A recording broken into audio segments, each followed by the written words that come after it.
Jom tengok soalan ini. Soalan ini dari SPM 2021, kertas 1 soalan 2. So tajuk dia adalah hukum linear. Dia beritahu kami ini adalah graf kali lurus ln y melawan ln x. Okay. So dia suruh kami ungkapkan y dalam sebutan x.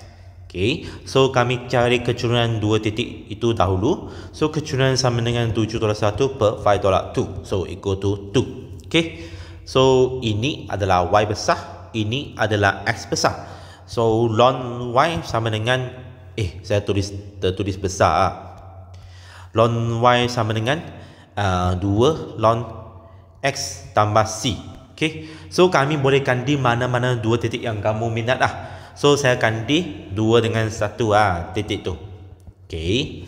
So di sini kamu perlu ingat di sini ln y adalah 1 bukan maksudnya ln 1, bukan. Okay. So sama dengan 2 plus c. So c equal to negative 3. So sekarang kamu kandi balik. So maksud ln y sama dengan 2 ln x minus 3.